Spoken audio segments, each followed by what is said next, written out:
আল্লাহ তাআলা মানব সৃষ্টি করার 4টা মাধ্যম অবলম্বন করলেন।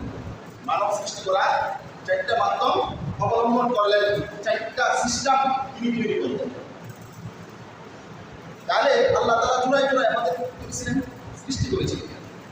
আল্লাহ তাআলা সূরা নিসা 1 নম্বর আয়াতে বলেন, ইয়া আইয়ুহান নাস তাকু রাব্বাকুমুল্লাযী খালাকাকুম মিন নাফসিন ওয়াহিদা। হে মানুষ, তোমরা তোমাদের প্রতিপালককে ভয় করো, যিনি তোমাদেরকে সৃষ্টি করেছেন একজন থেকে। ইয়া আইয়ুহান নাস তাকু রাব্বাকুমুল্লাযী খালাকাকুম মিন নাফসিন ওয়াহিদা। ওই প্রতিপালককে ভয় করো, যেই প্রতিপালক তোমাদেরকে সৃষ্টি করেছেন একজন থেকে। থেকে সৃষ্টি করেছেন তার স্ত্রীকে।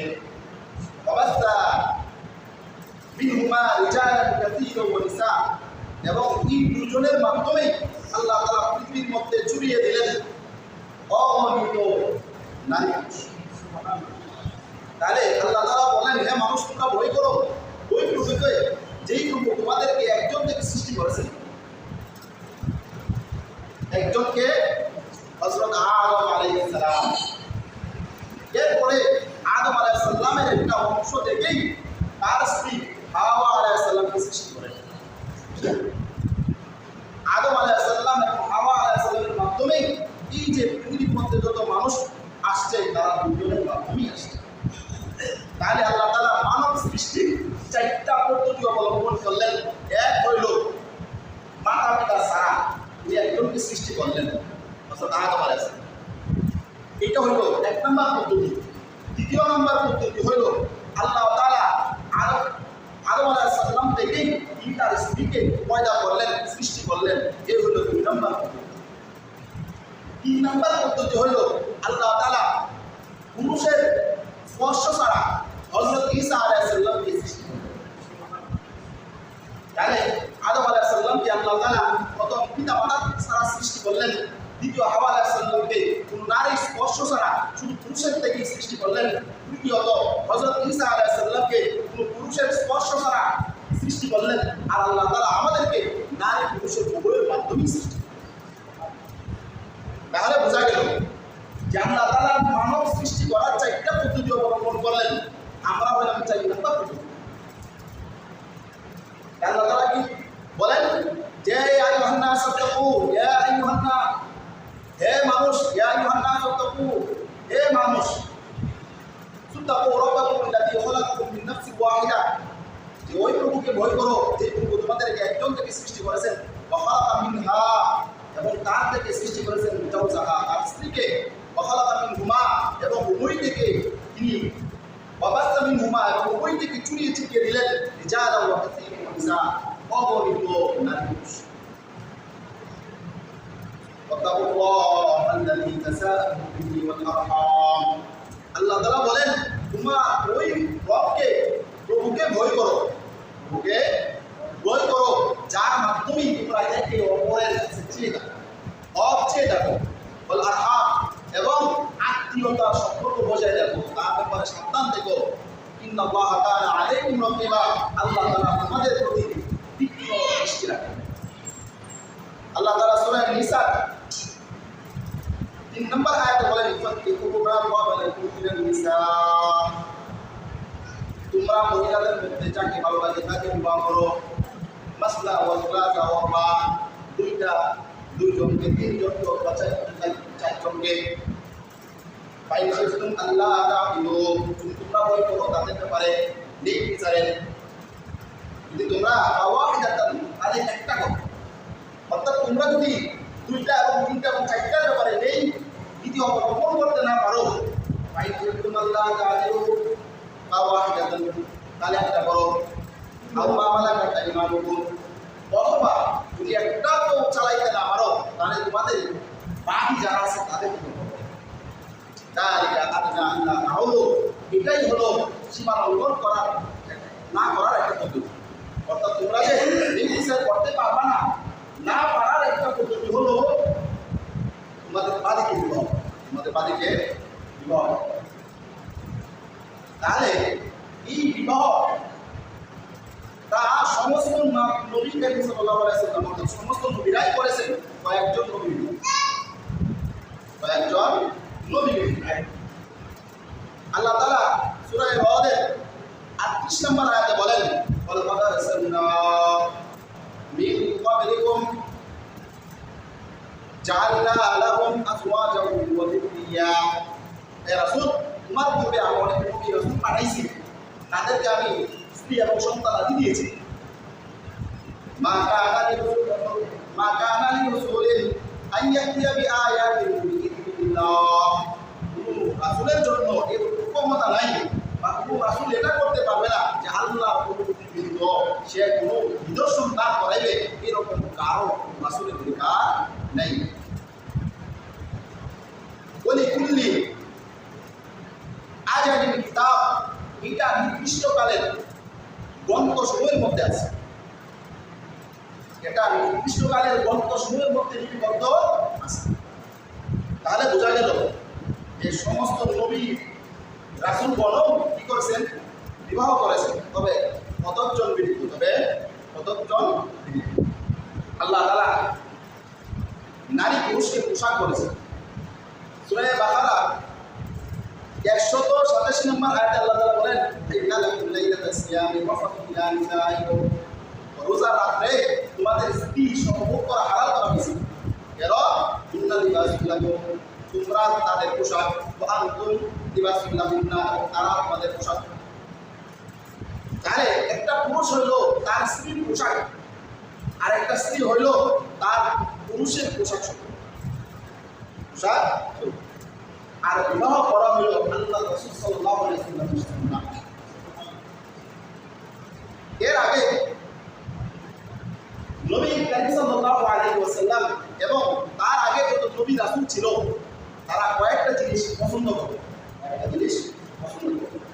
মানে আমি আইয়ুব আল-আনসারী রাদিয়াল্লাহু তাআলা قال, আবু আইয়ুব আল-আনসারী রাদিয়াল্লাহু তাআলা তিনি বলেন, قال رسول الله صلى الله عليه وسلم, রাসূল করিম সাল্লাল্লাহু আলাইহি ওয়াসাল্লাম বলেছেন, আল আরবাউ মিন সুনানিল মুরসালিন।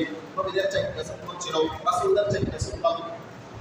আল হায়া, এক নম্বর হলো লজ্জা, ওয়াতাআতুল, দ্বিতীয় হলো সুগন্ধি ব্যবহার করা, আতর ব্যবহার করা, ওয়াসিয়াত, তিন নম্বর হলো মিসওয়াক ব্যবহার করা, ওয়ানিকাহ, চার নম্বর হলো বিবাহ করা।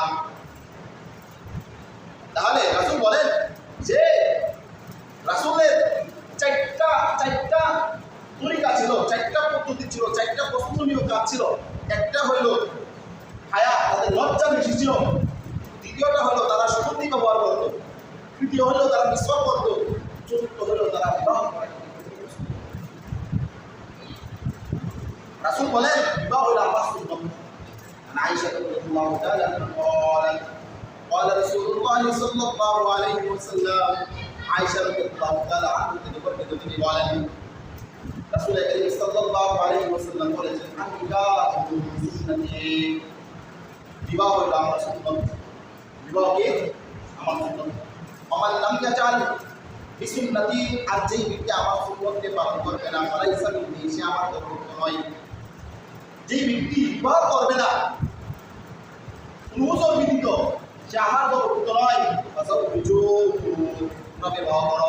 ফাইনি মুকাল্লিমু বিকুল উম্মাম, কারণ তোমরা বিবাহ করার কারণে আমার উম্মতগুলো বাড়বে, বাড়ার কারণে আমি উম্মতের কাছে গর্ব করতে পারবো। ওমান কানা বালুলিন, যার সামর্থ্য আছে সে যেন বিবাহ করে। ওমান লাম ইয়াজাল, আর যার সামর্থ্য নাই, ফালাইহি সিয়াম, সে যেন রোজা রাখে। কেন রোজা রাখে? ফাইন্না সাওমা লাহু ফিজা, কারণ রোজা তার যৌন আকাঙ্ক্ষাকে দমিয়ে রাখে। যৌন আকাঙ্ক্ষাকে কি রাখে? দমিয়ে রাখে।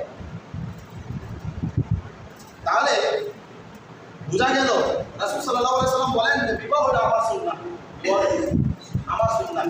এই জন্য সুন্নাতকে পালন করতে হবে, সুন্নাতকে পালন। এখন এই যে বিবাহটা, বিবাহে ইসলামিক বিধিবিধানে অনেকগুলো বিধান আছে এবং ইসলামিক পরিভাষায় এর কয়টা প্রকারও আছে। কখনো কখনো বিবাহ করা ফরজ, কখনো কখনো আবার ওয়াজিব, কখনো কখনো সুন্নতে মুআক্কাদা, কখনো কখনো আবার হারাম, কখনো কখনো আবার মাকরুহ, কখনো কখনো আবার মুবাহ। তাহলে ফরজ কখন? যখন একজন পুরুষের সামর্থ্য থেকে শারীরিক চাহিদা লাগে, এই অবস্থায় সে যদি এই বই করে আর যদি বিবাহ না করে, তাহলে অতি সত্বর আমি গুনায় লিপ্ত হব এবং তার বৈধভাবে মহৎ ভরণ পোষণ দেওয়ার ক্ষমতা আছে, তাহলে এই ব্যক্তির উপরে বিবাহ করা হতে পারে। ওয়াজিব কখন? যখন একজন মানুষের বিবাহের প্রতি আগ্রহ আছে, তার শারীরিক শক্তিও ঠিক আছে, সে বিবাহ না করলে ভয় করতেছে গুনাহ হয়ে যাওয়া, কিন্তু তাড়াতাড়ি হয়ে যাবে এটা সে ভয় করতেছে না, মহৎ এবং ভরণ পোষণ বৈধভাবে দিতে পারবে, তার জন্য বিবাহ করা হইল। আর যার সামর্থ্য আছে, বিবাহের প্রতি আগ্রহ আছে, বিবাহের প্রতি আগ্রহ আছে, থাকা সত্ত্বেও সে গুনায় লিপ্ত হয়ে যাবে এরকম ভয় নাই, এরকম ভয় নাই, এবং তার শারীরিকও সামর্থ্য আছে, আর্থিকও সামর্থ্য আছে, যদি সে গুনাহ বিবাহ না করে তাহলে তার জন্য গুনাহ হবে। এই অবস্থায় বিবাহ করা তার জন্য সুন্নতে মুআক্কাদা। কারো যদি শারীরিক সক্ষমতা না থাকে এবং স্ত্রীর উপরে অবিচার করার ভয় থাকে, এমন অবস্থায় তার উপরে বিবাহ করা হলো হারাম, বিবাহ করা হারাম। এখন কেউ যদি আল্লাহর সন্তুষ্টির জন্য নয়, উম্মত বাড়াইবার জন্য নয়, সব হাসিলের জন্য নয়, এমনি বিবাহ করে, এটা হল বিবাহ। তাহলে আল্লাহ তাআলা আমাদেরকে বোঝার তৌফিক দান করেন। এখন তাহলে বিবাহ যে করব, বিবাহের উপকারিতা কি? বিবাহের উপকারিতা কি? বিবাহ করলে কি হবে? আব্দুল্লাহ ইবনে মাসউদ রাদিয়াল্লাহু তাআলা قال আব্দুল্লাহ ইবনে মাসউদ থেকে বর্ণিত তিনি বলেন, قال রাসূলুল্লাহ সাল্লাল্লাহু আলাইহি ওয়াসাল্লাম, রাসূল করিম সাল্লাল্লাহু আলাইহি ওয়াসাল্লাম বলেন, ইয়া মাশাআর শাবাব, এই যুবকদের দল, এই যুবকদের দল, মানে সাফওয়া মিনকুল বাআদা, তোমাদের মধ্যে যে বিবাহ করার সামর্থ্য রাখে, মানে তাদের উচিত সে যেন বিবাহ করে। কেন বিবাহ করবে? ফাইন্নাহু আমাদু লিল বাসার, কারণ এটা দৃষ্টি শক্তি কমানো করে, অর্থাৎ তারা দৃষ্টি দিবে না। ওয়া আহসানু লিল ফারজ, এবং লজ্জাস্থানকে হেফাজত করে। তাহলে বোঝা গেল বিবাহ করার প্রধান যে উপকারিতা এটা হইল যে কুদৃষ্টি থেকে বাঁচা যায়, দ্বিতীয় হইল তার যৌবন হেফাজত, অর্থাৎ তার লজ্জাস্থান হেফাজত থাকে। আমাল্লাম ইস্তাতি, আর যে ব্যক্তি সামর্থ্য না রাখে বিবাহ করার, পাহাড়ে সে যেন রোজা রাখে, কারণ সবে রোজাই তার যৌবন শক্তিকে দমিয়ে রাখবে। তাহলে কুদৃষ্টি সে দিবে না এবং তার লজ্জাস্থানে হেফাজত সে করবে। তাহলে প্রথম যে উপকারিতা পাইলাম, এইটা হলো আমাদের কুদৃষ্টি কমে যাবে এবং আমাদের লজ্জাস্থান হেফাজত হবে, লজ্জাস্থান। দ্বিতীয় হলো বিবাহ করার মাধ্যমে একটা পুরুষ শান্তির জায়গা খুঁজে পায় এবং মহব্বত ভালোবাসার জায়গা খুঁজে পায়। আল্লাহ তাআলা সূরা রুমের 21 নম্বর আয়াতে বলেন, ওমিন আয়াতিহি আন খালাকালাকুম মিন আনফুসিকুম আজওয়াজা, যে আল্লাহ তাআলার নিদর্শনাগুলির মধ্যে একটা নিদর্শন হইল যে কি, যে তোমাদের থেকে তোমাদের স্ত্রীকে সৃষ্টি করেছে, লিতাসকুনু ইলাইহা, যাতে তোমরা তার মধ্যে প্রশান্তি পাও। দ্বিতীয় কারণ হইল, এক হইল যে তোমরা তার মধ্যে কি পাইবা? প্রশান্তি পাইবা। স্বামী স্ত্রী সম্পর্কের মধ্যে প্রশান্তি আর কোথাও নাই। ওয়াজআলা বাইনাকুম মাওয়াদ্দাতান ওয়া রাহমা, আল্লাহ তাআলা তোমাদের মধ্যে মহব্বত ভালোবাসা সৃষ্টি করে দেবেন, ভালোবাসা এবং মহব্বত সৃষ্টি করে দেবেন। দেখেন ভালোবাসা কখন থাকে, মহব্বত কখন হয়? একজন মানুষ যখন বিবাহ করে, যখন তার যৌবন ঠিক থাকে যতদিন পর্যন্ত, তখন একজন আরেকজনের ভালোবাসা থাকে।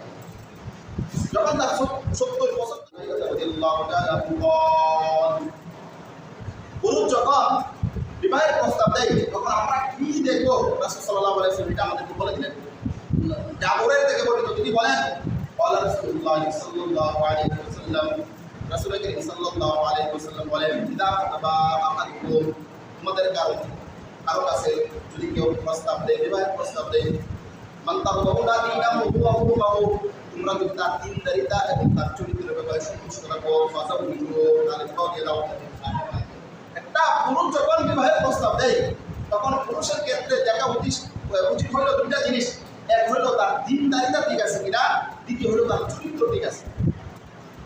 আল্লাহ রাসূল বলেন ইল্লা তাফআলু যদি তোমরা এটা না করো তখন ফিতনাতুন ফিল আরদ তাহলে দুনিয়ার মধ্যে ফিতনা ছড়িয়ে যাবে ও ফাসাদুন আযীম এবং মহান ফাসাদ দেখা দিবে, মহান ফাসাদ দেখা দিবে।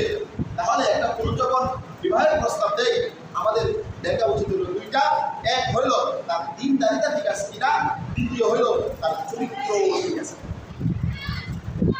যদি এটা আমাদের পছন্দনীয় হয়ে যায় তাহলে আমরা কি করে দেব? বিবাহের মধ্যে যত কম কষ্ট হয়, যত কম খরচ হয়, ততই বেশি বরকত। আয়েশা রাদিয়াল্লাহু তাআলা আনহা বলেন قال رسول الله صلى الله عليه وسلم আয়েশা রাদিয়াল্লাহু তাআলা আনহা তিনি বলেন রাসূল করিম সাল্লাল্লাহু আলাইহি ওয়াসাল্লাম বলেছেন আ'মালুন নিকাহি বারাকাতান সবচেয়ে বরকতময় বিবাহ হইল যাতে কষ্ট কম হয়, টাকা খরচ হয়, কম হয়। তাহলে আমরা যখন বিবাহ কেউ করতে চাই আমরা চেষ্টা করবো তাদের জন্য সহজ করে দেবো। পুরুষ একটা বললাম পুরুষের কি দেখতে হয়, এখন আসে মহিলাদেরকে কি দেখে বিবাহ করা হয়।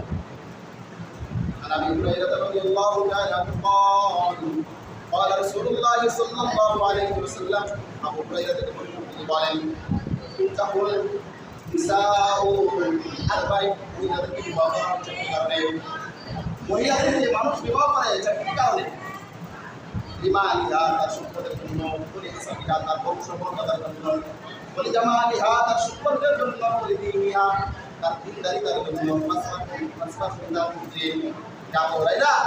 দ্বীনদারিকে প্রাধান্য দাও। তাহলে রাসূল বললেন দ্বীনদারিকে প্রাধান্য দিয়ে বাকিগুলো যদি তাকে ধরতে পারো আর না হলেও সমস্যা নাই। রাসূল বলেন যে সুন্দরী একজন কাফের থেকে মুমিন একজন বাদী অতি উত্তম। তাহলে আমাদেরকে মেয়েদের ক্ষেত্রে, মেয়ে দেখার ক্ষেত্রে বেশি প্রাধান্য দিতে হবে কাকে? দ্বীনদারিতাকে। এবং আবু হুরায়রা বলেন যে আবু হুরায়রা যদি এমনটা কেউ না করে তাহলে সে তার হাত ধুলাই দুশো দিন, তার হাত ধুলাই দুশো। একজন সাহাবী আবু হুরায়রা রাদিয়াল্লাহু তাআলা আনহু থেকে বর্ণিত তিনি বলেন কুনতু আইনদা নবী সাল্লাল্লাহু আলাইহি ওয়াসাল্লাম আমি রাসূল করিম সাল্লাল্লাহু আলাইহি ওয়াসাল্লামের কাছে ছিলাম।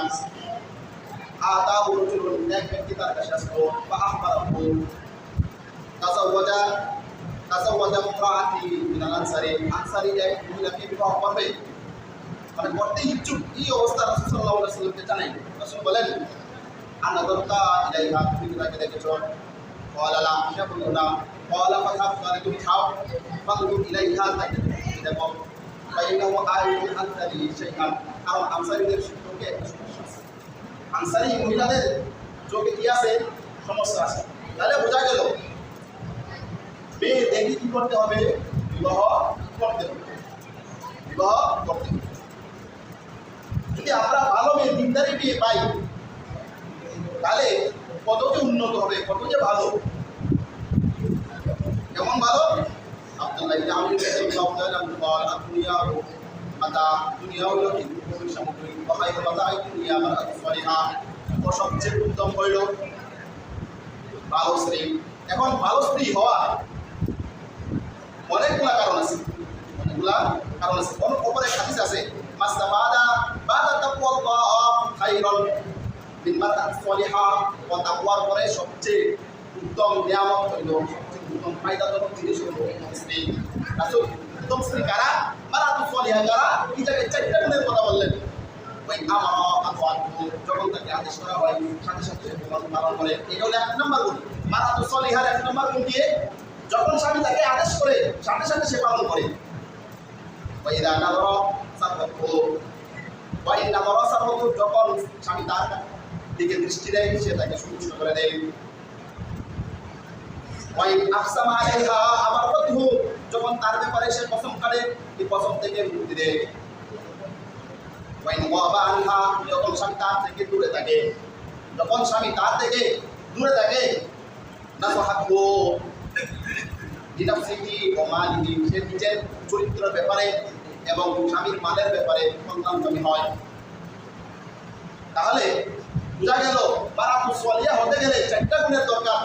এক হইল স্বামী যখনই আদেশ করবে তখন সে মেনে নিবে, যখন স্বামী তার দিকে তাকাবে সে স্বামীকে সে খুশি করে দিবে। স্বামী যদি তার ব্যাপারে কোনো কসম কাটে তাহলে কসমকে সে রক্ষা করবে।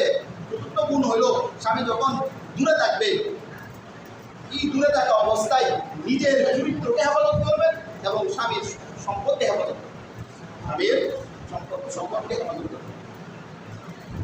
অপর এক হাদিসে আছে যে মিন সাআদাতি ইবনে আদম সালাতুন বনি আদমদের সৌভাগ্য হইল 3টা জিনিস। ওয়া মিন সাফওয়াতি ইবনে বনি আদম সালাতুন ও বনি আদমদের দুর্ভাগ্যের হইল 3টা জিনিস। মিন সাআদাতি ইবনে বনি আদম ভালো বনি আদমদের সৌভাগ্যের 3টা জিনিস কি? আল মারআতু সালিহা উত্তম স্ত্রী, ওয়াল মাসকানু সলিহ এবং উত্তম বাসস্থান, উত্তম ঘরবাড়ি, ওয়াল মারকাবু সলিহা এবং উত্তম বাহন, উত্তম বাহন। আর 3টা জিনিস দুর্ভাগ্যের একটি হলো এটি। রাসূলুল্লাহ সাল্লাল্লাহু আলাইহি সাল্লাম বলেন আলাইকুম বিল আবগার। এখন আমরা কাদেরকে বিবাহ করব? তাইবাকে অর্থাৎ বিবাহ যে হয়েছে তাকে নাকি কুমারী? আব্দুল্লাহ ইবনে জাবের থেকে তিনি বলেন, জাবের ইবনে আব্দুল্লাহ তিনি বলেন আমি বিবাহ করেছি। রাসূল সাল্লাল্লাহু আলাইহি সাল্লাম আমাকে বলছেন তুমি কি বিবাহ করেছো?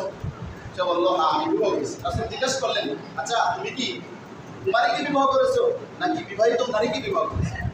সে বলল আমি বিবাহিত নারীকে বিবাহ করেছি। রাসূল বলেন তুমি কেন কুমারীকে বিবাহ করলে না? তাহলে তুমি তার সাথে দেখা করতে।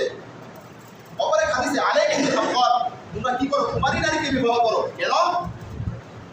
1 নম্বর 3টা কারণ বললেন। 1 নম্বর হলো আদাবু আফওয়াহা তাদের মুখ বেশি মিষ্ট, তাদের মুখ বেশি, ওয়া আনতাবু আরহামান এবং তাদের রেহমে অধিক গর্ভাশয় অর্থাৎ তারা বেশি প্রজনন ক্ষমতার অধিকারী, আর ইয়াসির এবং তারা সহজেই পুষ্ট হয়ে যায়। এই জন্য তাহলে কুমারী মেয়েকে বিবাহ করার উপকারিতা আছে। অপর এক হাদিস আছে যে তাসাউওয়াজুল ওয়াদুদা ওয়াদুদা তোমরা বেশি প্রেমময় এবং অধিক গর্ভধারী নারীকে বিবাহ করো। কেন? ফাইন্নী মুকাফিরুন বিকুম উম্মাম যাতে আমি উম্মতের সামনে গর্ব করতে পারি, তাহলে আল্লাহ তাআলা আমাদেরকে বুঝার তৌফিক দান করেন।